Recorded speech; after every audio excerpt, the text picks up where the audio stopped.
Bismillahirrahmanirrahim. Assalamualaikum warahmatullahi wabarakatuh.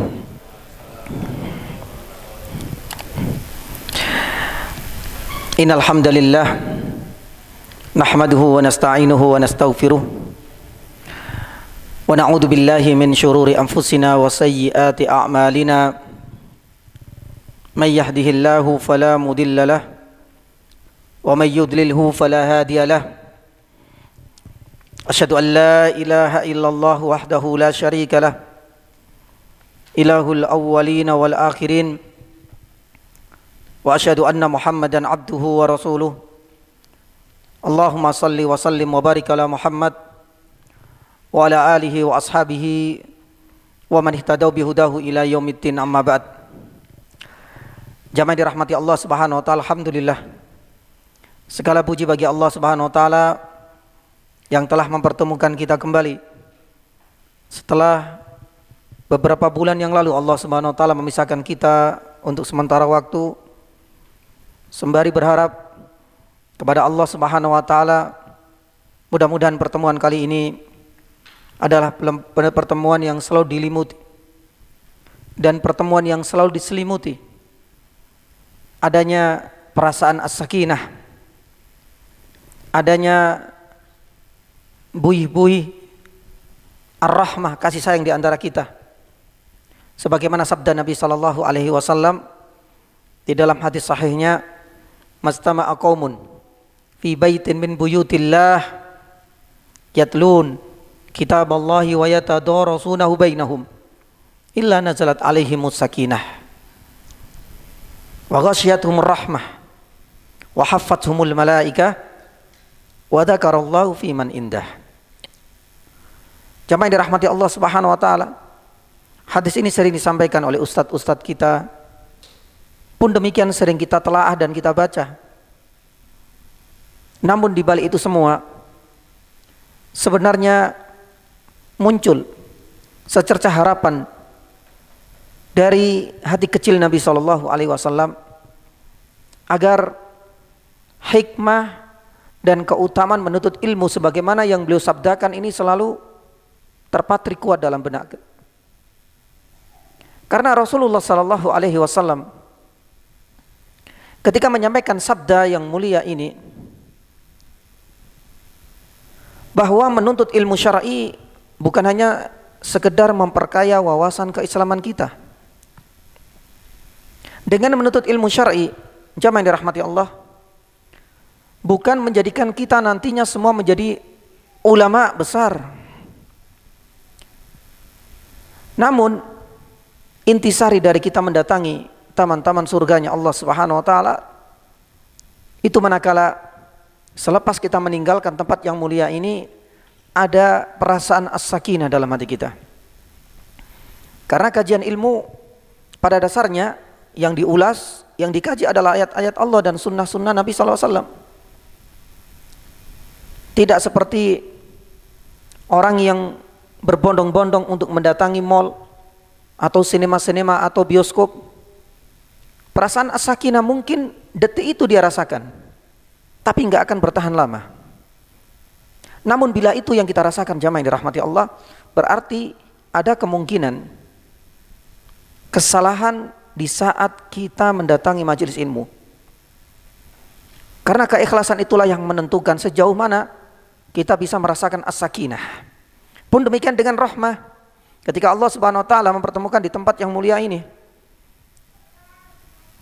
kita bisa merasakan bagaimana kasih sayang antar sesama.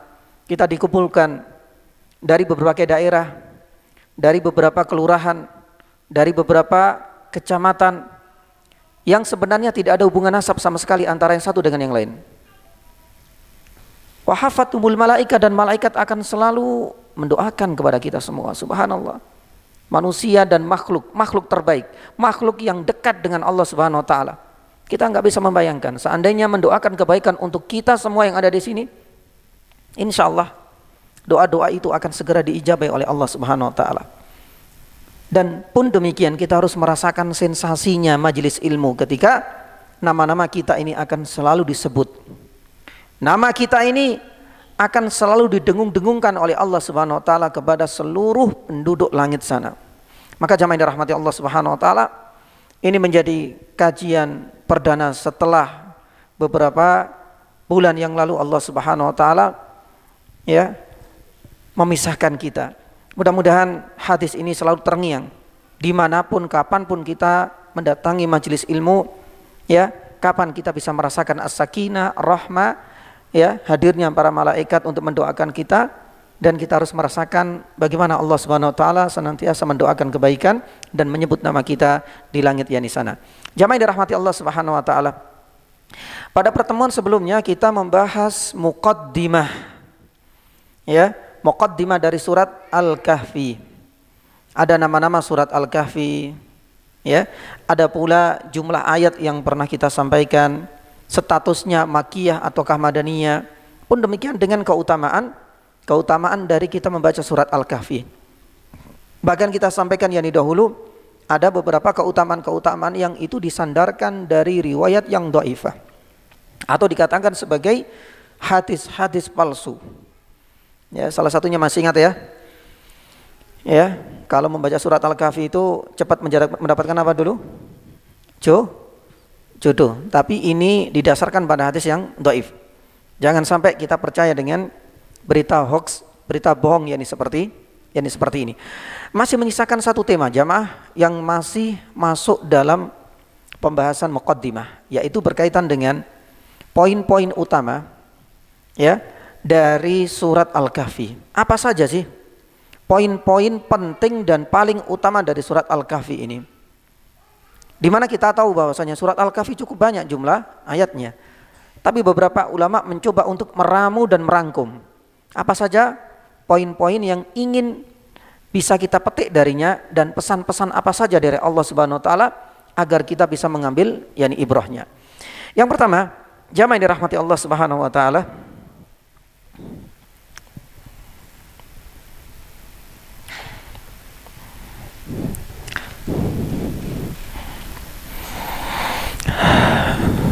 baik, kita baginya dua ya.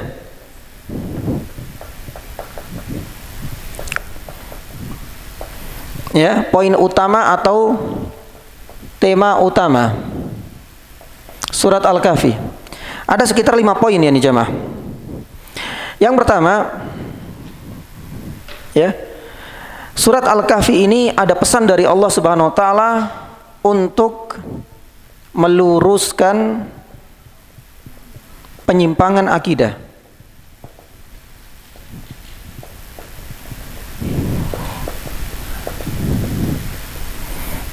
Saya bantu kalau tidak bisa terbaca, meluruskan penyimpangan akidah. Dan ini kita bisa lihat jamaah yang dirahmati Allah Subhanahu wa taala di awal surat Al-Kahfi ini, di mana Allah Subhanahu wa taala berfirman di surat Al-Kahfi ayat yang ke-7. Apa jawabannya? Ayat yang ke-7 apa? Ya?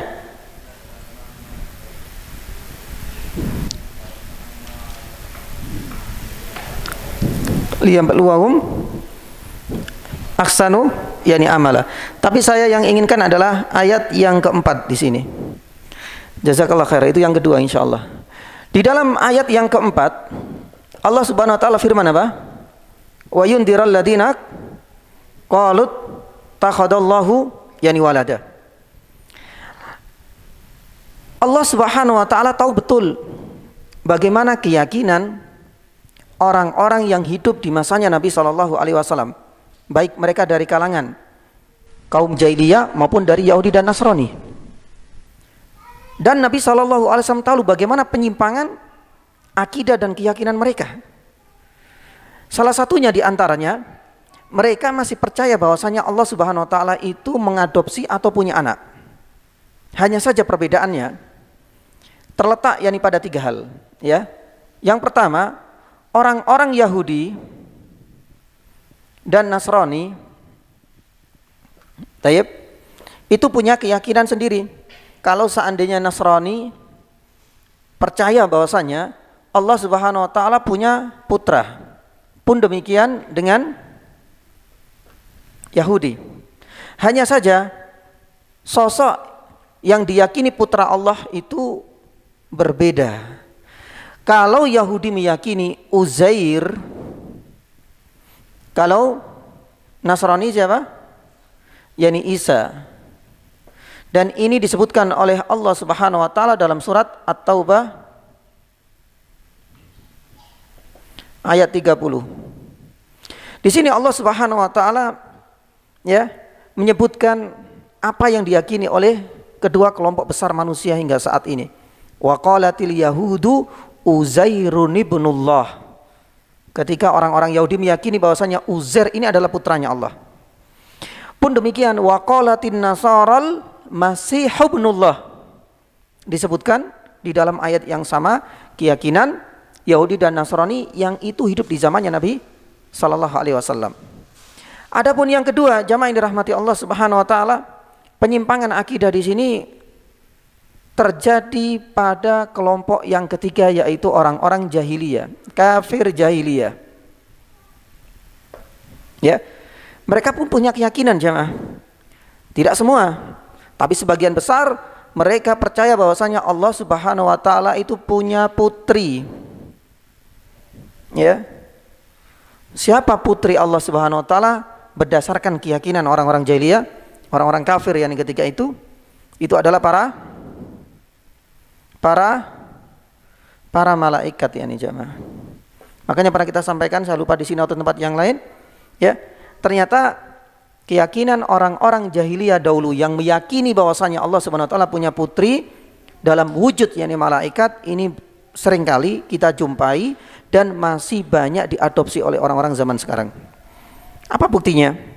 Ya dalam iklan-iklan, dalam sinetron ketika disebutkan ya ini sebagai malaikat kecilku. Malaikat itu biasanya berotot, pakai sayap putih, berkumis tebal, apa wanita cantik, Pak. Lah ini adalah salah satu. Tanpa kita sadari. Ini adalah warisan jahiliyah. Warisan jahiliyah yang masih turun-temurun diwariskan kepada generasi selanjutnya. Jamaah yang dirahmati Allah Subhanahu wa taala, ini terungkap di dalam surat Az-Zuhruf. Maaf ya, barangkali nanti bisa dibantu kalau memang ada kesalahan. Di dalam surat Az-Zuhruf ayat 19, Allah Subhanahu wa taala firman, wa ja'alul malaikata hum ibadur rahmani inatha. Ketika orang-orang kafir ini meyakini ya bahwasanya ibadur malaikah hum ibadur rahmani inatha. Inatha itu sebagai putrinya Allah Subhanahu wa taala. Betul Mas Bram? 19 Az-Zukhruf. Tapi kalau ada kesalahan ya ini nanti tolong direvisi.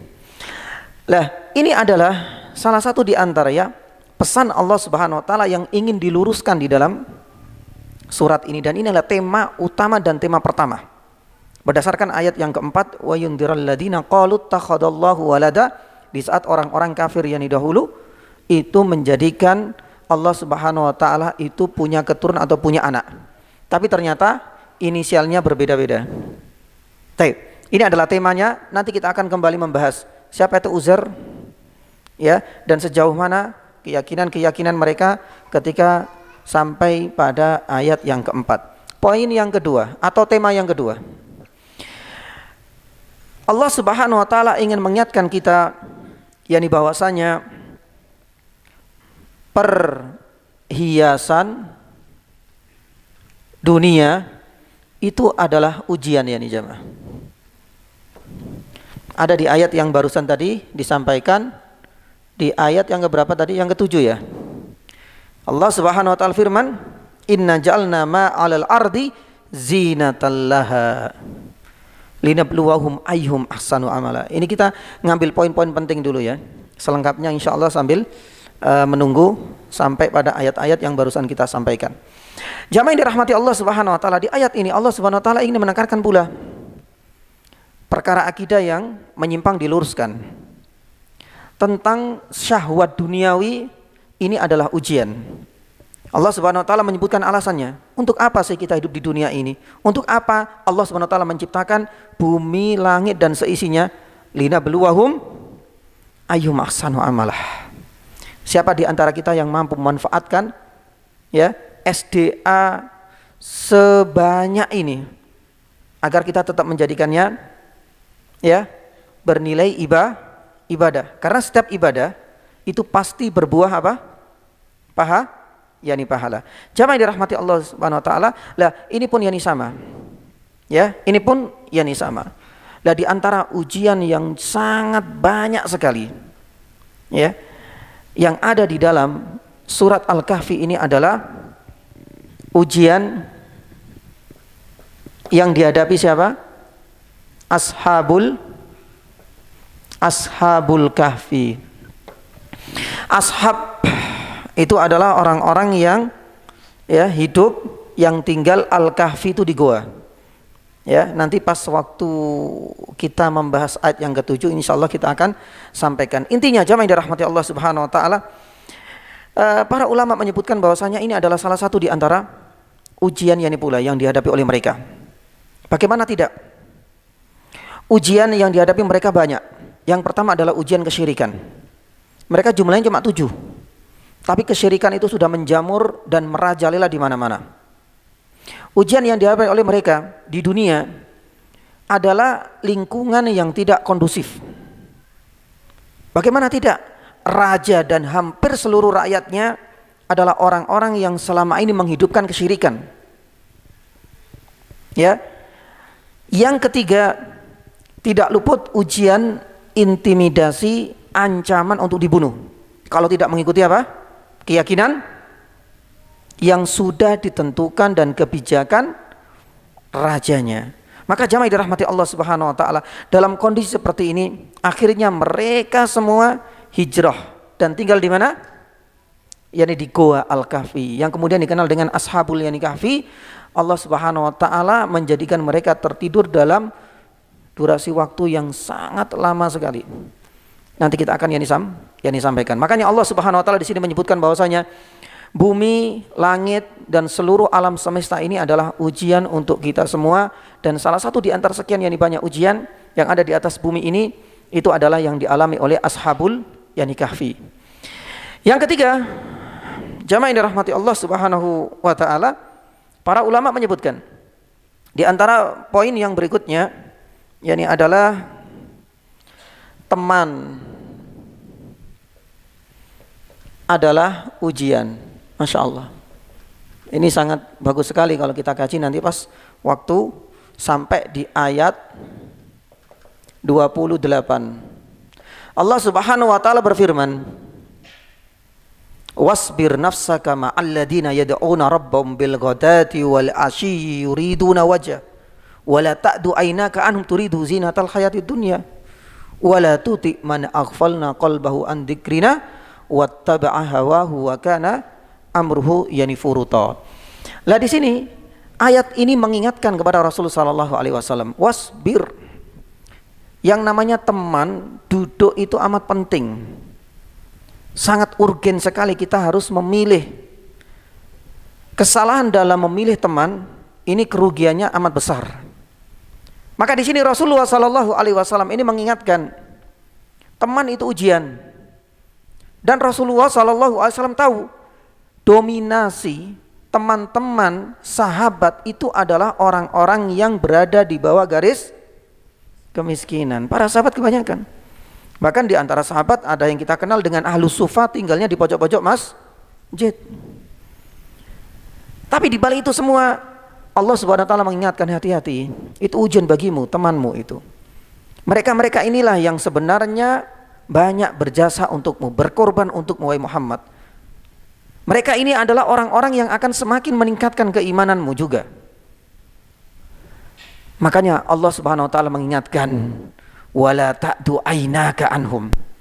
Tapi jangan sekali-kali engkau tergiur dan engkau melirik kepada teman-teman yang lain meski mereka orang kaya, tapi kebanyakan didominasi oleh orang-orang kafir. Enggak usah tergiur dengan orang-orang Persia, orang-orang Romawi. Meskipun Allah Subhanahu wa taala membukakan pintu-pintu dan keran-keran dunia untuk mereka, jangan sampai engkau tergiur di dalam fitnah ini. Maka jamaah yang dirahmati Allah Subhanahu wa taala, lah Disinilah para ulama banyak yang mengutip beberapa ucapan-ucapan dan tutur kata yang indah. Salah satunya adalah dari Hasan Al-Basri. Hasan Al-Basri itu sampai mengatakan pentingnya teman yang bisa meningkatkan keimanan kita dan menjaga stabilitas takwa kita, sampai mengatakan bahwasanya ikhwanukum ahla min ahlikum. Kalau sudah dapat teman yang baik, itu jangan sampai diputus. Kalau seandainya sudah kita dapatkan tempat duduk atau teman duduk yang baik, jangan sampai sekali-kali kita sakiti hatinya. Karena ini dianggap oleh Hasan Al-Basri mahal. Ikhwanuna, teman baik itu lebih mahal, lebih bernilai daripada keluarga kita. Kata Hasan Al-Basri mengatakan demikian. Kenapa demikian ya nih jamaah? Karena Hasan Al-Basri tahu betul, ya, kebanyakan teman-teman yang baik, ikhwah-ikhwah kita yang soleh, kata Hasan Al-Basri, yudakkirunana al-akhirah, banyak mengingatkan kita kepada akhirat.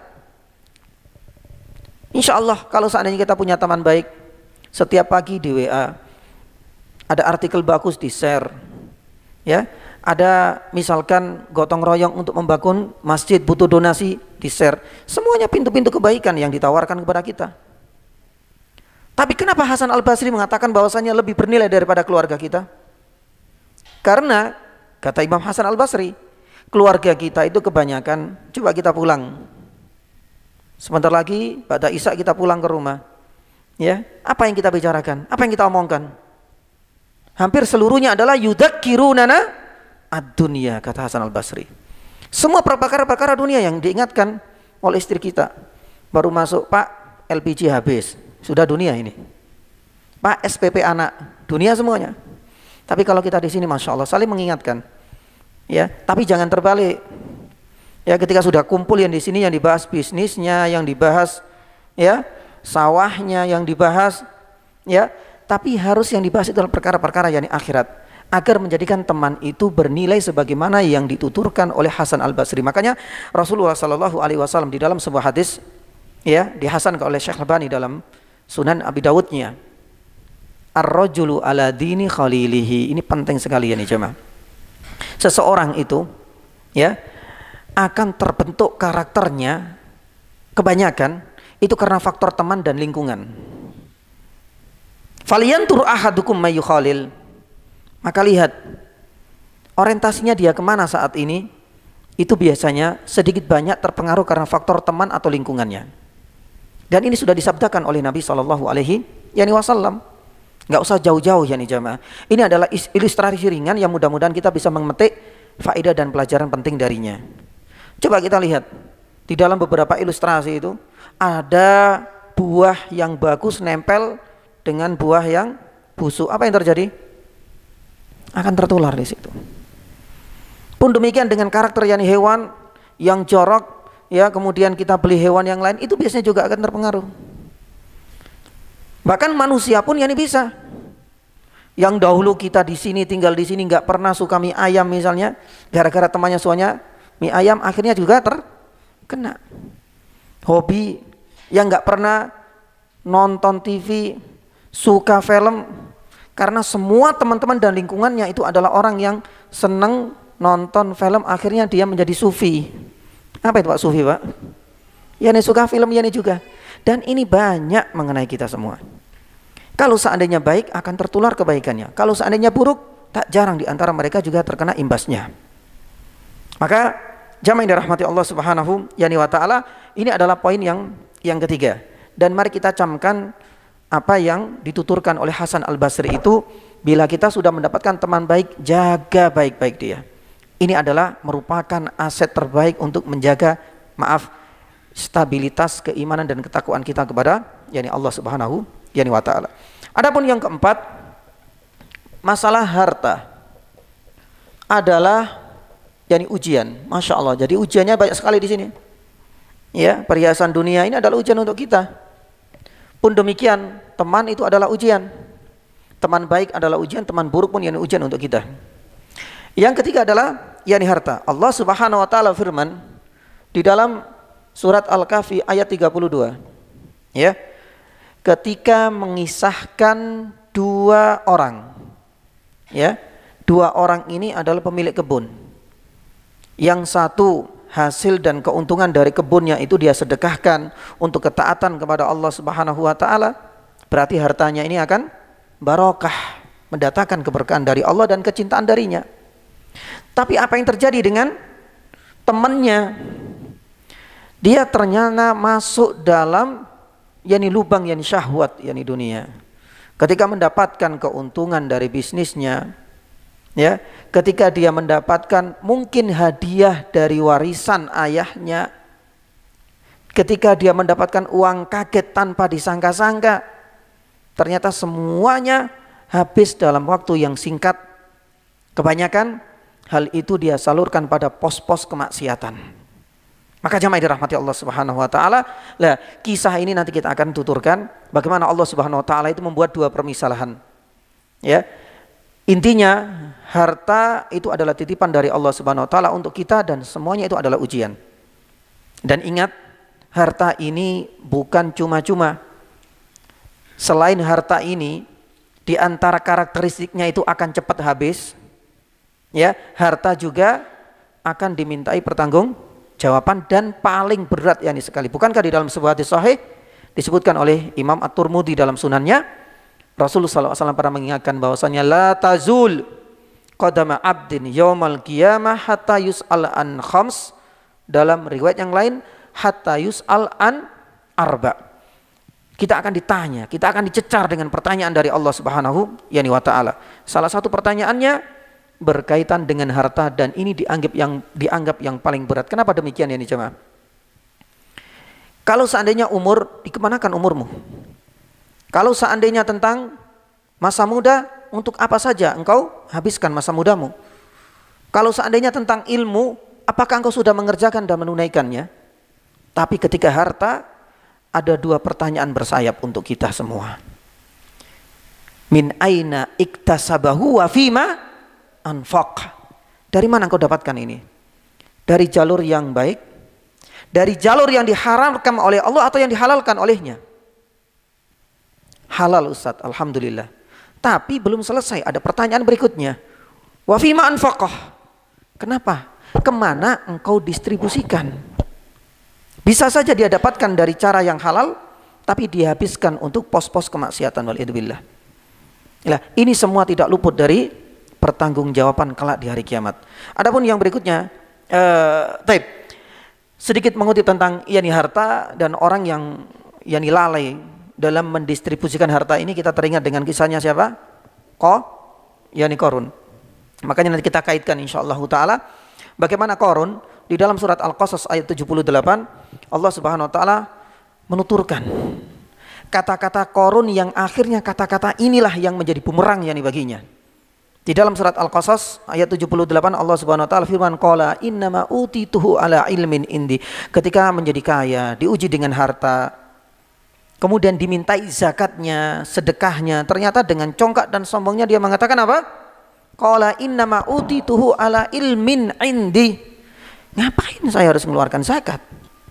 Lawang harta sebanyak ini itu adalah buah dari skill saya.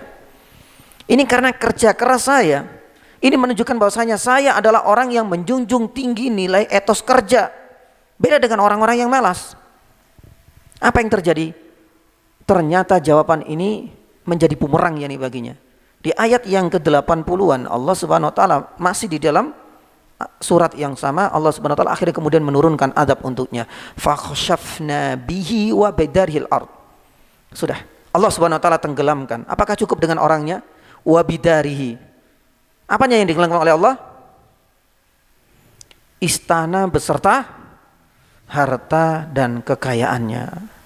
Maka mudah-mudahan nanti kita akan bahas itu secara tuntas. Adapun yang kelima, jamaah yang dirahmati Allah Subhanahu wa taala, tidak kalah pentingnya ini berkaitan dengan kita semua hari ini juga, ilmu itu adalah ujian.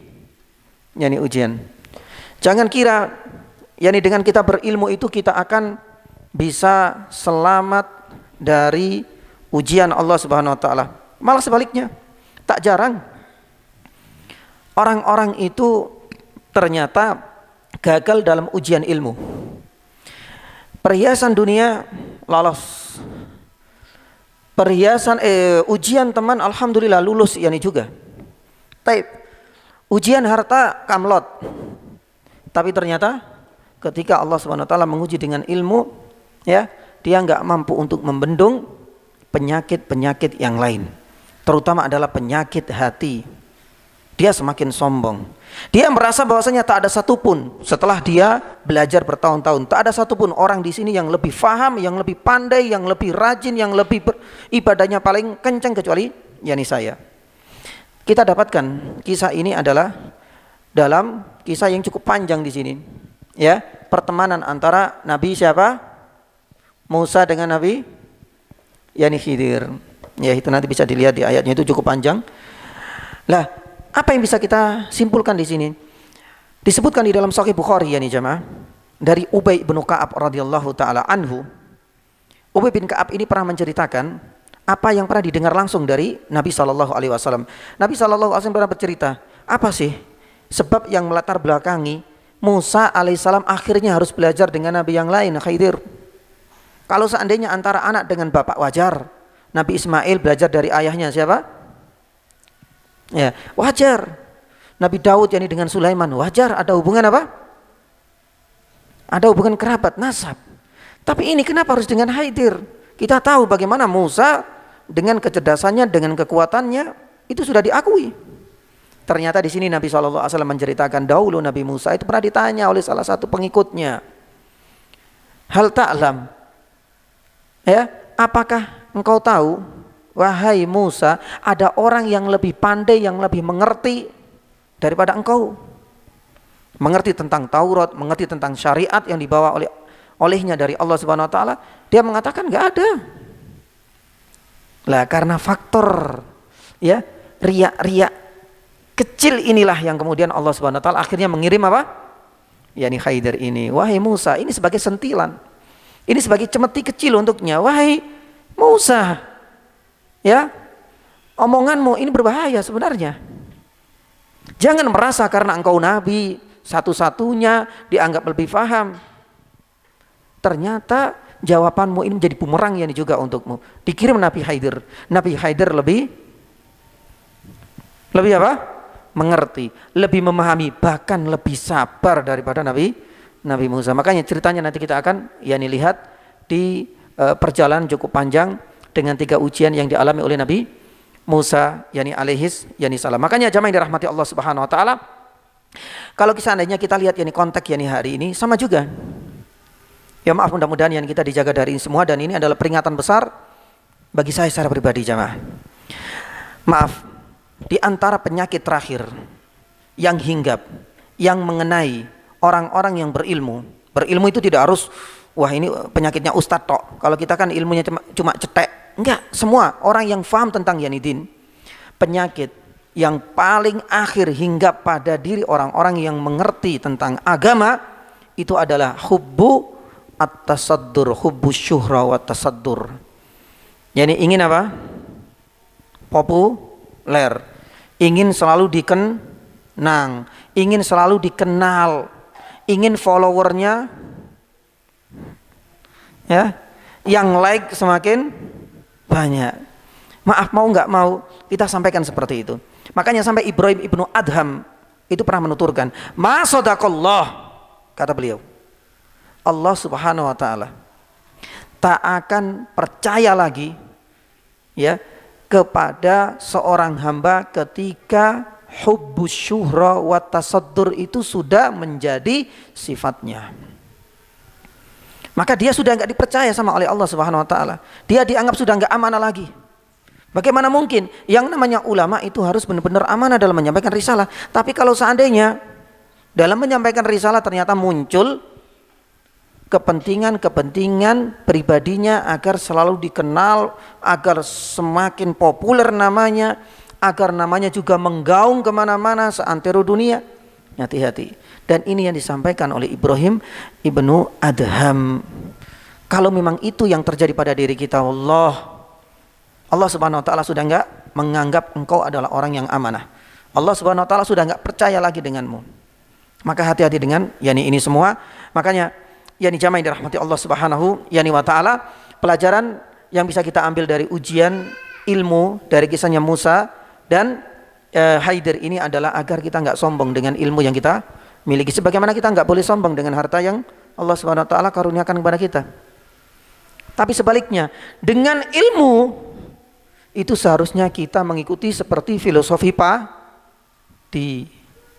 Filosofi padi gimana, Pak? Semakin menguning berarti kan semakin berisi, semakin merunduk. Pelajaran kedua, kita dijauhkan dari penyakit sombong. Pelajaran yang kedua, kita harus benar-benar menyingkapinya dengan apa? Tawadhu. Makanya Umar bin Khattab radhiyallahu taala anhu itu pernah menuturkan, tawadhu itu ada dua jamaah. Ya, selama ini kalau kita tawadhu itu kan kalau ada ustadz orang besar, ada syekh, ada mubaligh, ada tokoh masyarakat kita tawadhu. Betul. Tapi ada tawadhu jenis yang kedua. Makanya Umar bin Khattab radhiyallahu taala anhu menuturkan, tawadhu liman allamakum. Tawadhu yang pertama itu adalah kepada orang yang mengajarkan kepadamu, yang membimbingmu, tanpa melihat latar belakang dan usia, tanpa melihat dia senior atau junior. Ya, selama kita belajar TPA, usia kita sudah sepuh, Pak. Yang ngajar baru anak kemarin sore lulusan aliyah pondok. Meskipun jarak usia kita jauh, terapkan ini, tawadhu ini. Jangan sombong, dan yang kedua adalah tawadhu. Kata Umar, tawadhu liman allamakum. Dia banyak punya jasa kepadamu. Ketika sudah mengajarkan 1 huruf, 2 huruf, maka engkau harus tunjukkan tawadhu kepada dia. Yang kedua, kata Umar, tawadhu liman tu'allimuna. Lah ini yang jarang apa? Jarang tersentil oleh kita. Kalau sebelumnya kita kepada orang yang memiliki kelebihan ilmu, kelebihan harta, pejabat publik figur, biasanya kita agak tawadhu. Tapi yang kedua Umar mengatakan ada tawadhu jenis yang kedua. Tawadhu liman tu'allimuna. Ketika engkau posisinya itu di atas sebagai dosen kepada muridnya, guru kepada santrinya, pemimpin kepada rakyatnya, pejabat publik yakni kepada bawahannya, CEO direktur kepada pegawainya. Tawadhu yang kedua itu apa? Tawadhu liman tu'allimuna. Engkau harus tundukkan juga tawadhu kepada mereka, terutama atau di saat kita itu diingatkan oleh bawahan kita. Karena kalau seandainya tawadhu jenis kedua ini hilang, kembali lagi akan muncul yang namanya tadi penyakit sombong. Saya nggak berbicara masalah di kantor, di sekolah dan lain sebagainya. Contoh yang paling konkret dan kecil itu adalah dalam lingkungan keluarga. Maaf, yang laki-laki pasti rankingnya paling tinggi karena sebagai kepala keluarga. Jadi di bawahnya apa? Istri masih di bawah. Anak-anak berarti masih di bawah. Tapi seringkali kita nggak menampakkan tawadhu di sini. Padahal Umar mengatakan ini jenis yang kedua yang jarang dilirik oleh kita. Ketika kita diingatkan, Pak, sudah azan istrinya. Biasanya kita gimana, Pak? Capek. Lawang saya kerja dari jam 7 sampai sore ya untuk menghidupimu, ya, dan untuk menyambungnya hidupmu. Seharusnya dia menunjukkan tawadhu karena ini dia dalam posisi yang salah. Tapi dia merasa bahwasanya apa? Saya kepala keluarga. Enggak etis engkau mengatakan demikian kepadaku. Yang kedua, terkadang bukan dari istri, dari anak.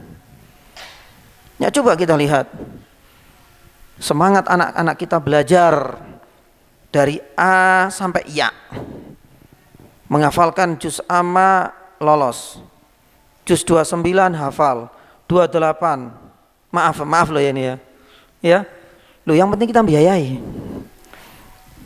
Disuruh sholat jamaah lebih kenceng, sudah adzan maghrib Pak, loh ya Bapak nanti saja, berangkat dulu. Itu sering kali kan seperti itu, ya.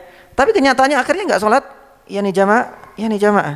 Lah ini yang harus kita jadikan sebagai evaluasi. Jadi tawadhu itu bukan hanya kepada orang yang punya kelebihan, bahkan kepada orang yang ada di bawah kita itu seharusnya kita tampilkan yani pula.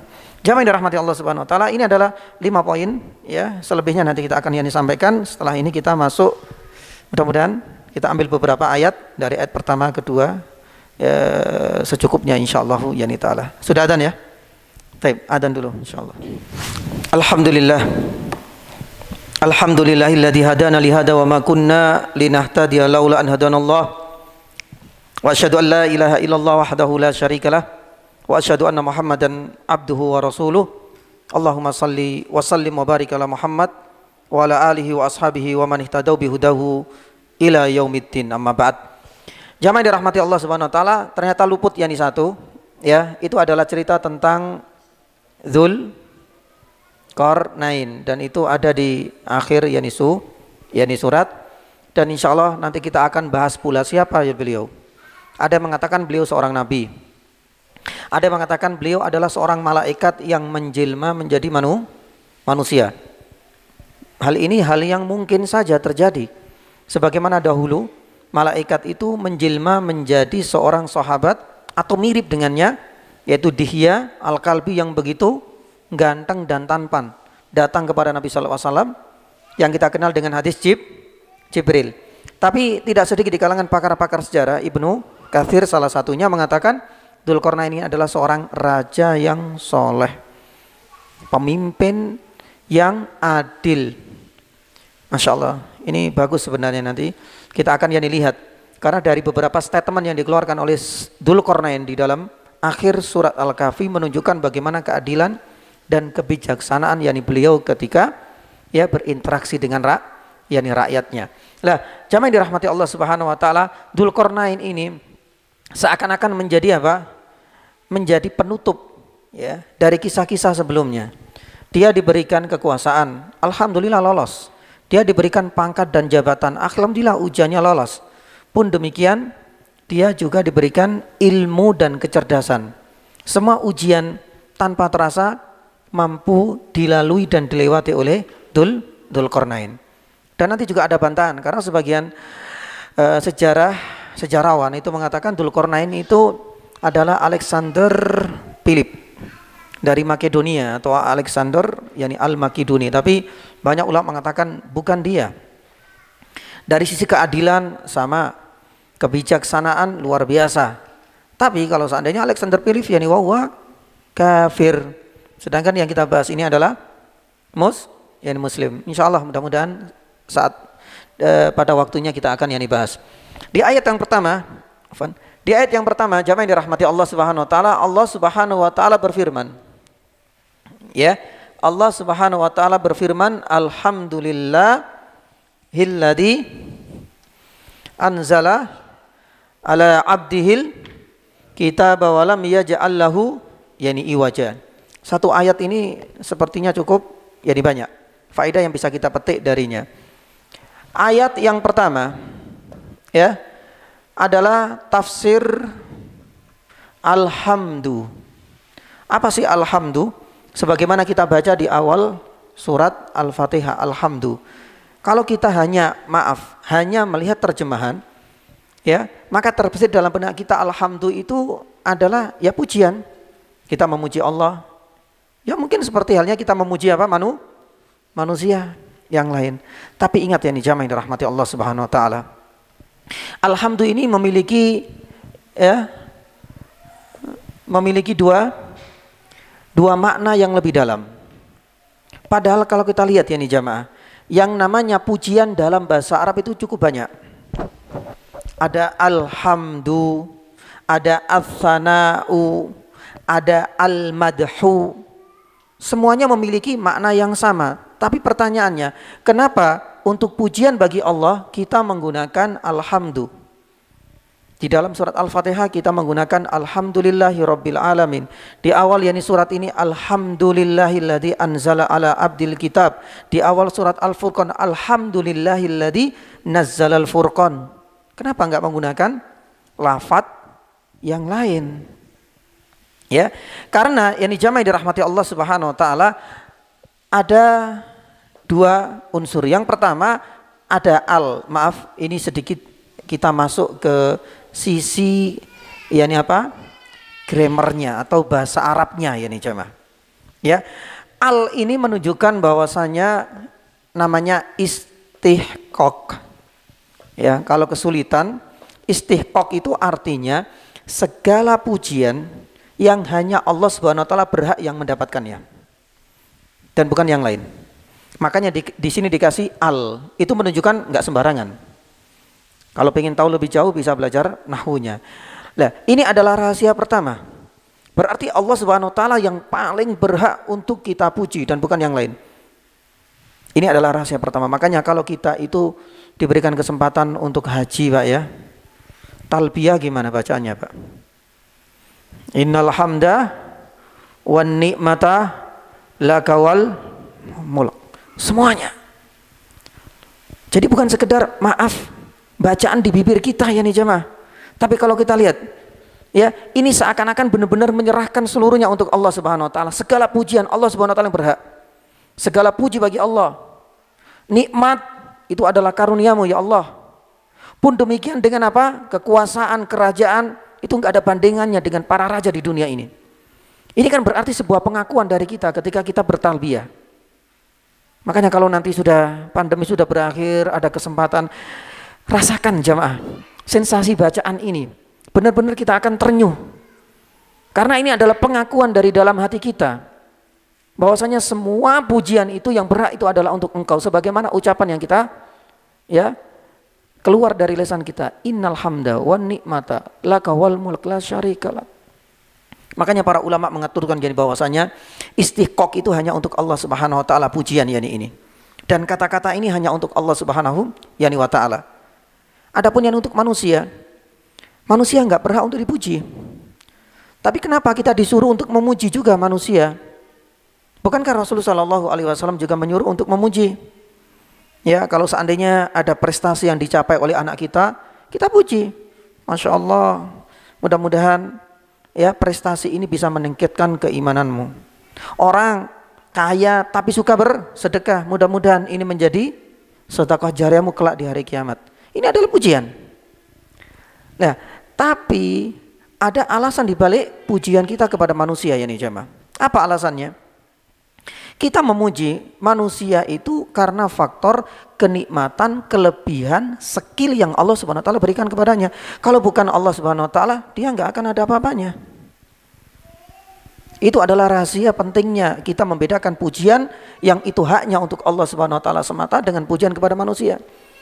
Jadi tatkala kita memuji manusia itu sebenarnya bukan hasil karya murni dari dia, tapi itu memang kenikmatan, kelebihan, skill yang Allah Subhanahu wa taala berikan kepada si fulan.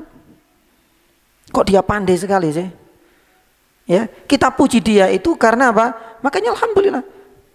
Itu adalah peran dari Allah Subhanahu wa taala yang telah memberikan kelebihan untuknya. Dan begitulah yang seterusnya. Yang kedua jamaah yang dirahmati Allah Subhanahu wa taala, ya, alhamdulillah ini adalah pujian tapi plus pengagungan. Lah ini yang membedakan. Alhamdulillah. Makanya kita rasakan ya nih jemaah ketika kita membaca dalam Al-Fatihah kita. Alhamdulillahirabbil alamin itu harus ada pengagungan dan rasa cinta kepada Allah Subhanahu wa taala. Hal ini berbeda dengan pujian manusia kepada manusia yang lain. Kalau kita telisik ya nih jemaah. Ya, para penyair-penyair dan pujangga-pujangga dahulu itu kan sering mendatangi pintu-pintu istananya raja. Untuk apa? Dan khalifah. Untuk memuji raja mereka. Apa yang mereka inginkan? Fulus. Mereka ingin hadiah. Mereka ingin dunia. Tanpa ini semua mereka nggak akan menggubah syair pujian untuk raja-raja mereka. Ya, pun demikian terkadang kita memuji orang lain. Tapi karena faktor sungkan, padahal dalam hati kita subhanallah nggak ada rasa cinta dan pengagungan. Bagaimana mengagungkan? Misalkan kita sedang memuji anak kita, apakah kita memuji dalam hati kita juga mengagungkannya? Enggak. Cinta mungkin ada, tapi pengagungan ya nggak ada. Makanya inilah yang membedakan makna alhamdu di lafadz yang pertama sebagaimana yang ada dalam surat Al-Fatihah. Jadi ketika kita membaca alhamdu, itu rasakan bahwasanya Allah Subhanahu wa taala itu adalah hak satu-satunya yang dipuji. Kenapa dipuji? Nanti kita akan lanjutkan alasan Allah Subhanahu wa taala dipuji karena apa? Kita memuji zatnya, kita memuji kesempurnaannya, kita memuji keagungannya, kita memuji seluruh kenikmatan yang tidak ada batasnya untuk manusia ini. Ini yang menjadikan kita memuji Allah Subhanahu wa taala. Dan yang kedua, ya, pujian itu adalah karena faktor yang pengagungan. Kita harus mengagungkan ketika kita memuji alhamdulillahirabbil alamin, kita harus agungkan, kita harus tunjukkan cinta kita kepada Allah Subhanahu wa taala. Tanpa itu semua, maka berarti nggak ada bedanya antara pujian manusia dengan pujian manusia kepada Rabb-nya. Dan inilah intisari dari tafsir alhamdu. Ini baru alhamdu ya nih jamaah. Ya ini makanya pentingnya seharusnya itu dari alhamdulillahirabbil alamin ya, supaya kita ketika membaca Al-Fatihah, ketika kita mendengarkan Al-Fatihah, itu kita bisa merasakan, oh ternyata sejauh ini ya. Bukan hanya sekedar kita memuji sebagaimana pujian manusia kepada manusia yang lain. Taib. Kemudian jamaah yang dirahmati Allah Subhanahu wa taala, berikutnya sedikit ya, adalah ungkapan hamba. Allah Subhanahu wa taala menggunakan di situ alhamdulillahilladzi anzala ala abdihi. Abdi di sini artinya apa? Yani hamba. Nah, ini yang ditafsirkan.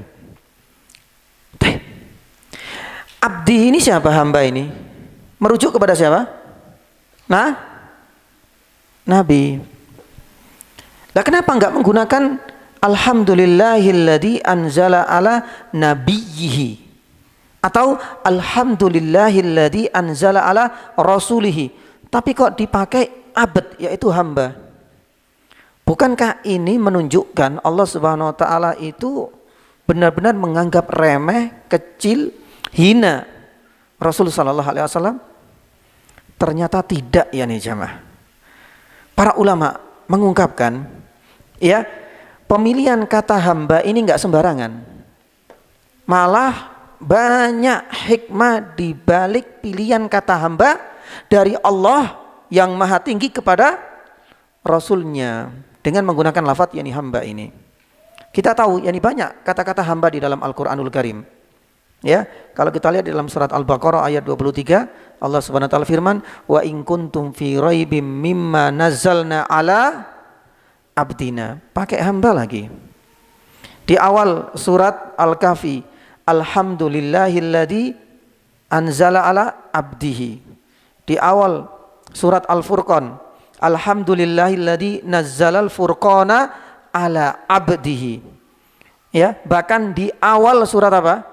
Surat Al-Isra, subhanalladzi asra bi abdihi lagi. Cukup banyak. Ya, nanti kita akan sampaikan alasannya. Terus alasannya apa ya nih jamaah? Kenapa Allah Subhanahu wa taala memilih diksi abdihi, bukan rasul, bukan nabi, bukan pula namanya langsung Muhammad? Ya, ini ada beberapa alasan. Karena apa? Ya, ini berkaitan dengan abdihi ini kan ubudiyah. Ya, sebagai bentuk penghambaan. Ubudiyah penghambaan itu dari ibadah juga. Lah ini yang kita sasar. Yang pertama, alasannya karena Rasulullah sallallahu alaihi wasallam ini adalah manusia yang tidak ada tandingannya dalam urusan apa? Urusan apa? Ibadah jamaah. Ibadah itu cukup luas. Sedekahnya, ya, sabarnya ini juga termasuk ibadah. Kita ambil satu sampel saja, contoh adalah sholatnya. Makanya di dalam banyak riwayat Rasulullah SAW sholatnya itu sudah nggak ada yang mampu untuk menyaingi beliau. Di dalam sebuah riwayat Nabi SAW sholat malam hatta tatawarram rijalu au qadamahu. Ya, riwayat yang lain disebutkan di dalam Sahih Muslim hatta tanfatira rijlah, sampai kakinya bengkak. Ya, nggak ada tandingannya dalam ibadah sholat. Kenapa sampai bengkak? Bukan karena habis kepleset atau main bola futsal, tapi karena apa? Karena faktor ya lamanya, yakni beliau itu sholat, bukan mengerjakan sholat super ekspres agar yang bisa selesai. Tapi bagaimana sholat itu bisa dimaknai, direnungkan apa yang sedang dibaca. Makanya di dalam sebuah riwayat, lamanya Nabi sholat itu dikarenakan bacaan yang dia dengungkan. Hudzaifah, pernah Nabi SAW sholat malam kemudian langsung gabung dengan jamaahnya Nabi SAW. Berharap ya mungkin bacaan-bacaan biasa yang seperti halnya dalam sholat wajib. Tapi apa yang terjadi ya ini jamaah? Ketika Rasul SAW sudah memulai surat pertama dibuka surat Al-Baqarah. Ketika sampai di ayat yang 100 berharap habis ini kok. Tapi ternyata apa? Lanjut. Sampai selesai surat Al-Baqarah. Berapa juz Pak? Hampir 3 juz. Ya 2 juz setengahan. Taib. Itu baru di rakaat pertama. Ketika sudah mendekati berakhirnya surat Al-Baqarah, insya Allah habis ini ruku. Ternyata nyambung Bismillahirrahmanirrahim, nyambung dengan surat Al-Imran. Ketika berhenti perasaannya juga sama. Insya Allah habis ini selesai, nyambung lagi dengan surat An-Nisa sampai selesai 3 surat. Berapa juz itu? Hanya untuk 1 rakaat, yani saja. Tapi ketika itu jamaah yang dirahmati Allah Subhanahu wa taala, ada kenangan manis yang dirasakan oleh Hudzaifah. Hudzaifah enggak pernah menyesal. Apakah besoknya atau nanti kemudian wis enggak mau lagi sholat sama Rasulullah. Itu baru berapa itu 3. Khawatir nanti 15 juz ya sisanya sudah enggak kuat. Nah, ternyata panjangnya dan lamanya sholat Nabi sallallahu alaihi wasallam ini diinspirasi, mampu dibaca dengan baik oleh sahabat-sahabatnya. Salah satunya adalah seorang sahabat yang dikenal dengan suara yang begitu indah ketika membaca Al-Quran, sampai diibaratkan oleh Rasulullah SAW seperti suara merdunya seruling Nabi Daud alaihissalam. Siapa? Abu Musa Al-Asy'ari. Kalau ahli Al-Quran, Ubay bin Ka'ab, Ibnu Mas'ud. Oke, tafsir ya Ibnu Abbas. Tapi kalau yani suara sebenarnya itu adalah Abu Musa Al-Asy'ari. Jamaah yang dirahmati Allah Subhanahu wa taala, kita jangan lihat Abu Musa Al-Asy'arinya. Tapi kita lihat bagaimana para sahabat ketika Abu Musa Al-Asy'ari itu datang. Coba kita lihat ya. Abu Musa Al-Asy'ari ini datang, kemudian dia sudah ke depan bersiap-siap untuk menjadi imam. Apa yang terlintas dalam hati para jamaahnya? Mereka berharap mudah-mudahan yang dibaca kali ini adalah surat Al-Baqarah. Subhanallah ya nih jamaah. Ya. Kenapa yang bisa seperti itu? Kita tahu surat Al-Baqarah panjang. Karena mereka terinspirasi dengan siapa? Nabi Muhammad SAW. Dalam hal ibadah enggak ada tandingannya. Inilah yang dikatakan ubudiyah, abad, penghambaan, ibadah kepada Allah Subhanahu wa taala. Mungkin beda dengan kita ya nih jamaah. Kalau sudah Isya, wah ini biasa itu towo-towo ini wah. Pindah masjid wah sesuk. Kadang-kadang terlintas dalam benak kita seperti itu. Tapi jamaah yang dirahmati Allah Subhanahu wa taala, ternyata inilah yang kemudian menjadi inspirasi bagi generasi selanjutnya. Tapi semakin lama masa kita dengan masa Nabi Shallallahu alaihi wasallam, konsep seperti ini tergerus. Ya. Kalau sekarang kalau bisa apa? Cepat, pendek, selesai, kita bisa melanjutkan pekerjaan yang lain. Taib. Ala kulli hal yani ini. Kemudian yang kedua di antara ibadah itu adalah panjangnya. Ini baru sampel ya. Doa Nabi Shallallahu alaihi wasallam. Maaf ya nih jemaah. Ini adalah bukti-bukti, tapi saya menyebutkan 2 bukti ya ini saja. Panjangnya doa Nabi Shallallahu alaihi wasallam. Kalau seandainya di antara jamaah ini ada yang pernah sholat sampai bengkak karena lamanya berdiri, ya alhamdulillah. Berarti kita sudah pernah merasakan dalam hidup kita mengikuti sunnahnya Nabi SAW yang hampir atau mungkin sudah punah di zaman ini. Tapi yang kedua panjangnya doa. Dalam kisah apa ya nih jamaah? Ketika Nabi SAW itu sedang berhaji.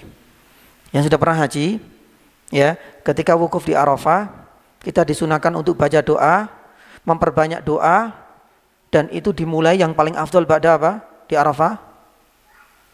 Di Arafah. Yang paling afdal ba'da apa? Ba'da duhur sampai menjelang maghrib. Kita sampaikan kepada yang pernah haji ya nih jamaah. Pernah enggak yang haji itu berdoa mulai duhur, benar-benar mulai duhur terus sampai maghrib tanpa henti? Kerpeannya udah habis Ustaz. Paling setengah jam ya nih sudah. Semuanya titip, anak-anak titip doa ini saya paling setengah jam ya nih sudah selesai. Nabi SAW ba'da duhur sampai menjelang maghrib, gak pernah berhenti. Air mata selalu bercucuran. Selalu ya nih ada yang didoakan.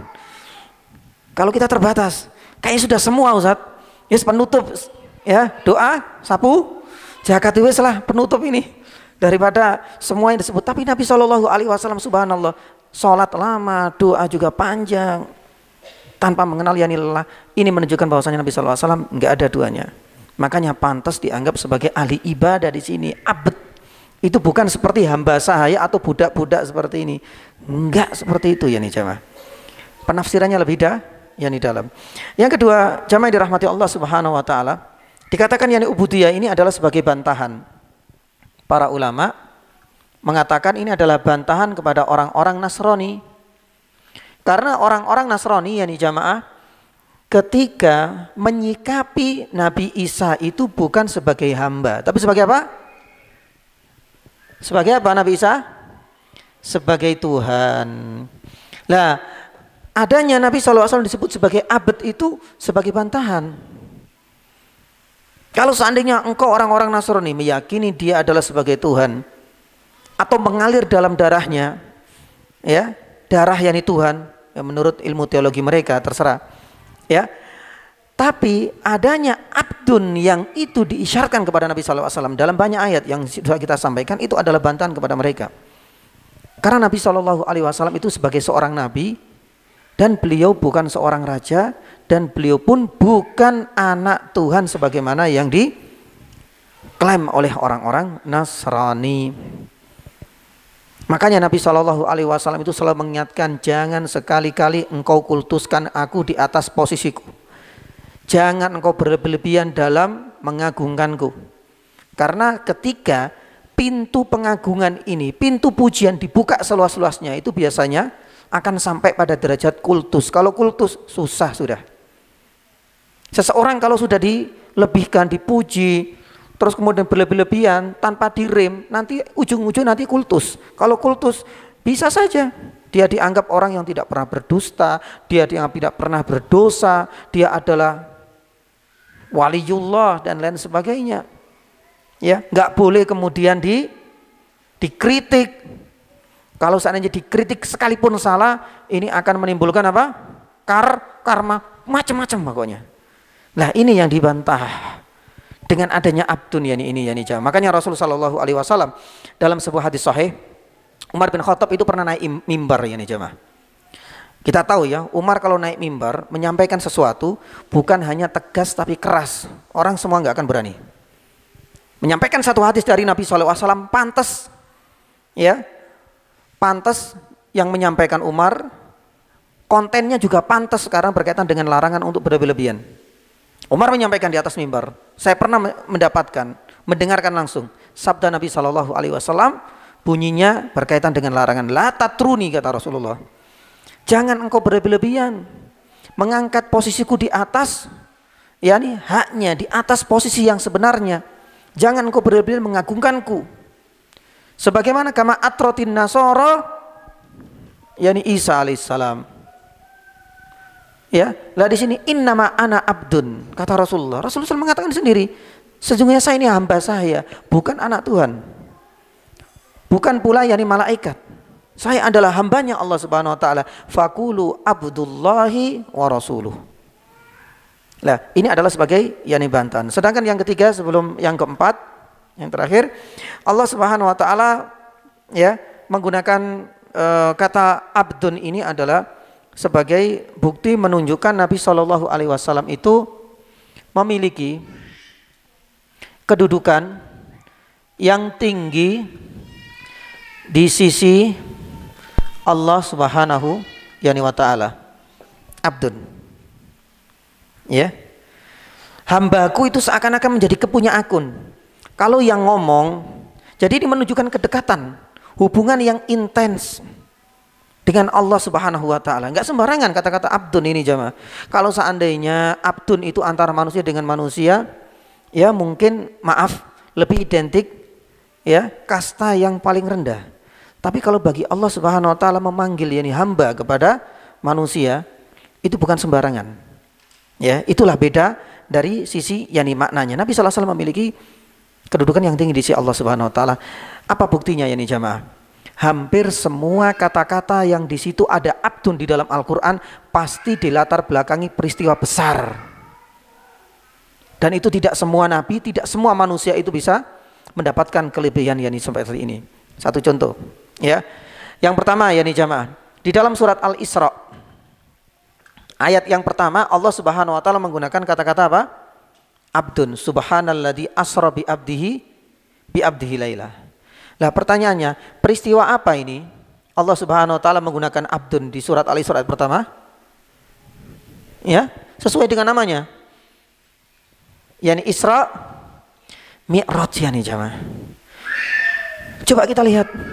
Adakah di antara manusia yang diberikan kelebihan oleh Allah Subhanahu wa taala berbicara dengan Allah, berinteraksi dengan Allah Subhanahu wa taala, ya, diberikan kelebihan untuk bisa menjangkau tempat yang begitu panjang, yang begitu lama sebenarnya durasinya, tapi semuanya itu mampu dilalui dalam waktu satu malam. Dari Makkah ke Baitul Maqdis kemana? Langit, subhanallah. Ini memang di luar akal, di luar nalar. Tapi apakah semua kita dapati? Atau salah satu di antara para nabi ada yang mendapati kelebihan seperti ini? Enggak.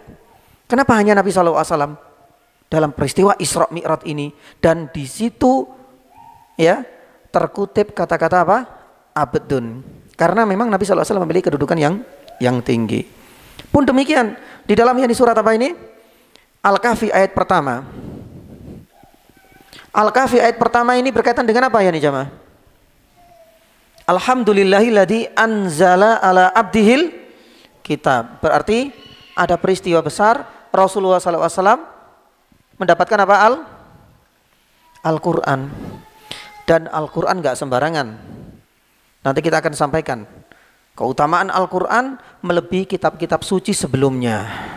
Al-Quran sebagai sortir dari berbagai syariat yang sebelumnya. Al-Quran sebagai muhaimin membenarkan dan menyalahkan setiap berita dan syariat yang sebelumnya. Enggak sembarangan. Menggunakan abad yani lagi. Pun demikian jamaah dirahmati Allah. Di dalam surat Al-Jin ayat 19 Allah Subhanahu wa taala berfirman. Apa? Allah Subhanahu wa taala firman, "Wa innahu lamma kana Abdullah yad'u kadu yakununa alaihi libada." Dalam hal apa Allah Subhanahu wa taala menggunakan abad yang ini? Ketika Allah Subhanahu wa taala ya menyuruh Nabi sallallahu alaihi wasallam menyampaikan apa? Menyampaikan wahyu. Itu juga menggunakan abdun, enggak sembarangan yani pula. Jadi kata-kata abdun yang kita dapatkan di dalam Al-Quran itu ternyata terselip ya sebuah peristiwa besar. Kalau peristiwa kecil tidak kita dapati hal itu. Jadi apa kesimpulannya? Menunjukkan Nabi Shallallahu alaihi wasallam memiliki kedudukan tinggi di sisi Allah Subhanahu wa taala. Dan yang terakhir ya, keempat ya, abdun ini adalah rahasianya. Yang keempat, yang terakhir, kata abdun bila dinisbatkan kepada Allah, maka ini menjadi nama yang paling dicintai oleh Allah Subhanahu wa taala. Di dalam Sahih Muslim, Rasulullah SAW sendiri menuturkan, ahabbu asma'ikum ilallah, nama yang paling dicintai oleh Allah Subhanahu wa taala apa? Apa? Ya, ada dua. Abdullah dan Abdurrahman. Yang kedua-duanya ada yakni abdunnya.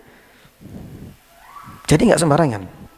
Bukan sekedar kemudian abdun yakni kita terjemahkan yakni hamba sebagaimana budak, enggak. Coba kita lihat sampai Rasulullah SAW itu mengatakan yakni demikian. Meskipun namanya Muhammad, ya, tapi di dalam hadis beliau menuturkan, dan ini adalah motivasi kepada orang-orang selanjutnya, ingat, nama yang paling dicintai, yang paling disukai oleh Allah Subhanahu wa taala itu adalah ketika abdun dinisbatkan kepada Allah, baik dengan nama Abdullah atau Abdurrahman. Tapi amat sayang, disayangkan sekali, kadang-kadang dibuat yakni guyonan dan candaan.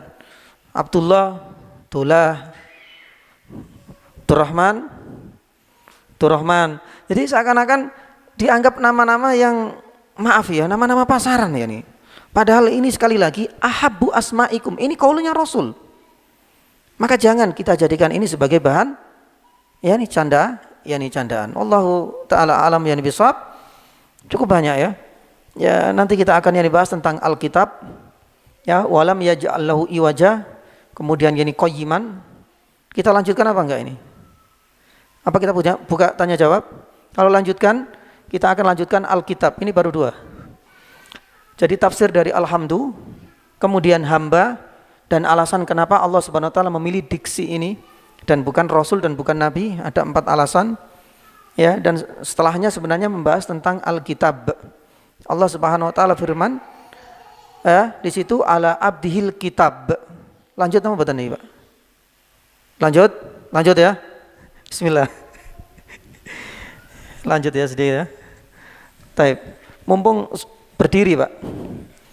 Mumpung kaki saya belum bengkak ini. Taib. Jamaah yang dirahmati Allah Subhanahu wa taala, berarti ini poin yang ketiga. Ya, mengenai makna Alkitab. Taib. Jamaah yang dirahmati Allah Subhanahu wa taala, ini ada pembahasan penting di dalam disiplin ilmu yang namanya ulumul Quran, Alkitab. Alkitab ketika kita kaitkan di dalam Al-Quranul Karim itu ternyata memiliki makna yang cukup beragam, meski lafadznya sama. Dalam bahasa Indonesia itu kalau tidak salah itu homonim. Ada satu lafadz tapi memiliki banyak makna. Bulan, apa maksud bulan? Bisa bulan di atas langit, bisa bulan yakni Hijriah, bulan Masehi. Genting apa, Pak? Ya, atap di situ dan dalam kondisi darurat dan gawat. Ya, jadi lafadz yang sama tapi memiliki yakni makna yang cukup beragam. Pun demikian dengan Alkitab. Kita sedikit membahas yakni Alkitab supaya kita nanti nggak salah. Ternyata di dalam Al-Qur'anul Karim, Alkitab ini disebutkan dalam banyak ayat. Tapi pertanyaannya, apakah seluruh makna Alkitab di dalam Al-Quran itu hanya merujuk kepada satu makna, yaitu Al-Quran? Tidak. Satu contoh. Di dalam surat Al-Baqarah yang hampir semuanya sudah hafal, Dzalikal kitabu la raiba fi. Di sini kita dapatkan kata-kata Alkitab ya. Artinya apa di sini ya? Itu adalah Al-Quran sendiri. Taib. Di dalam surat Al-Baqarah ayat berapa itu? 53 ya. Coba dilihat. 53 apa, Mas? Wa id ataina Musal kitaba wal furqana la'allakum tahtadun. Betul enggak? Betul. Taib. Lah di sini ada kata-kata Alkitab. Lah, yang dikaitkan dengan penerima Alkitab ini adalah Nabi Musa. Pertanyaannya, apakah lafadz Alkitab di surat ini atau di ayat ini 53 wa id ataina Musal kitaba itu adalah Al-Qur'an sebagaimana dalam surat Al-Baqarah ayat kedua? Enggak. Kitab yang diturunkan kepada Musa apa? Taurat. Nah, sudah beda ini. Baik. Di dalam surat Al-Bayyinah ayat yang pertama, ketika digabung dengan ahlun, lam yakunil ladina kafaru. Lah kitab ini, kira-kira kitab ini apa Pak? Taurat, Al-Quran, atau yang lain? Ketika gabung dengan ahlun, ternyata memuat dua kitab sekaligus, yaitu apa? Taurat dan Injil. Kenapa demikian? Karena ahlu kitab itu adalah ya pemilik kitab Taurat, Yahudi dan Nasrani pemilik kitab yakni Injil. Di dalam surat Al-Baqarah ayat 253 kalau nggak salah, ini berkaitan dengan talak, cerai. Allah Subhanahu wa taala firman, "Wala ta'zimu uqdatan nikahi hatta yablughal kitabu ajalah."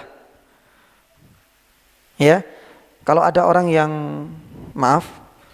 ya dicerai dan lain sebagainya, itu jangan buru-buru. Sebagai tetangga kita pengen bantu, Ustaz. Ya, kasihan ini janda. Ada masa iddah. Ya. Meskipun itu ya kita pengen bantu ya jangan, nggak usah.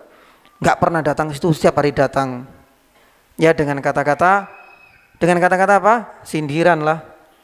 Kalau butuh abang siap untuk membantu. Wah, hampir setiap hari. Dulu kemana? Ya, lah di sini Allah Subhanahu Wa Taala mengatakan fala ta'zimu uqdatan nikah. Jangan engkau secara terang-terangan ataupun ini sampai benar-benar selesai masa iddah. Kalau selesai masa iddah silakan antum sekalian berkompetisi secara sehat, nggak ada masalah untuk memperebutkan satu janda kembang misalnya. Nah, di sini menggunakan kata Alkitab. Apakah Al-Quran? Apakah Taurat? Apakah Injil? Ternyata tidak. Ya, di sini itu adalah masa. Subhanallah. Jamaah yang dirahmati Allah Subhanahu Wa Taala. Kenapa saya membawakan ini semua? Inilah pentingnya kita itu belajar tafsir. Karena terkadang kita dapatkan lafadz yang sama tapi memiliki banyak makna. Dari mana kok ada mana-mana seperti ini? Ini bukan dari kata-kata saya sendiri. Ini kita dapatkan dari apa? Tafsir. Makanya kalau seandainya hanya mengacu kepada terjemahan dan kadang-kadang terjemahan itu menyebutkan dan kadang tidak, maka ini yang akan menjadi salah faham dalam menyikapi sebuah lafadz yang sama yang disebutkan di dalam banyak surat yang berbeda. Ternyata memiliki beragam makna. Lah, ya, jadi intinya kesimpulannya adalah pelajaran penting kita harus banyak belajar tafsir Al-Quran supaya enggak salah dalam memahami Al-Quran. Kalau dipukul rata seperti ini, wala wa'id ataina Musal kitab wal furqan, berarti Nabi Musa itu juga diberikan Al-Quran. Ya sudah rusak ini. Ya, diterjemahkan di surat Al-Baqarah. Ya, kalau sudah jangan engkau sindir, jangan engkau pakai kata-kata kiasan kepada janda. Hatta yablughal kitabu ajalah, sampai Al-Quran, oh berarti harus dikasih hadiah Al-Quran. Enggak ada hubungannya sama sekali, rusak terjemahannya seperti tafsirnya. Ya, meskipun kata-kata yang dipakai itu ini sama.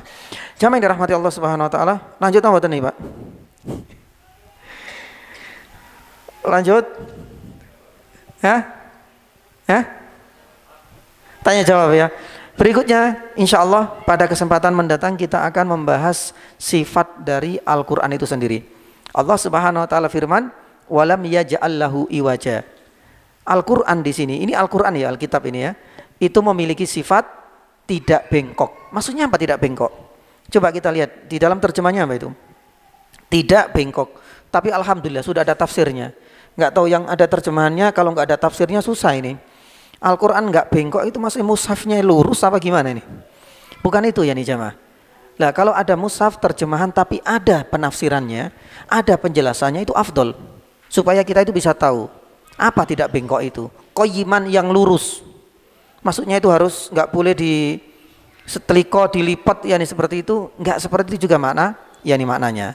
Allahu taala alam bisawab. Mudah-mudahan pada kesempatan yang berikutnya kita akan membahas mengenai sifat dan karakter Al-Quran, di mana Al-Quran itu disifati oleh Allah Subhanahu Wa Taala tidak bengkok, artinya tidak saling kontradiktif, tidak saling bertentangan. Dan kita akan sematkan yakni pula bagaimana usaha dari orang-orang orientalis, karena mereka sukanya seperti itu ya nih jemaah. Orang-orang orientalis sukanya apa? Ya, sukanya ilmu gatokologi, cocokologi, sukanya untuk mempertentangkan antara ayat satu dengan yang lain, hanya mengacu kepada apa? Maaf, mushaf terjemahan, itu yang sering kali. Makanya kalau kita lihat ya, maaf ya, dalam debat-debat kristologi, terus ada yang mencoba untuk mempertentangkan antara ayat yang satu dengan ayat yang lain. Maaf, ini lagi viral ya, ini baru-baru ini ya, sampai ditangkap ya, ini polisi dan lain sebagainya. Jamaah yang dirahmati Allah, kalau antum telusuri, karena saya juga cukup lama menelusuri orang ini, itu yang dipakai itu adalah terjemahan salah satunya kalau nggak salah di dalam surat, yakni surat An-Nur atau surat Al-Qasas. Itu terus dia baca apanya? Terjemahannya. Padahal nggak seperti itu gitu loh. Itu ada tafsirnya. Lah itu yang selalu menjadi syubhat yakni bagi mereka, hanya berbekal terjemahannya kemudian bisa membuat sebuah kesimpulan. Tidak seperti itu yakni jemaah.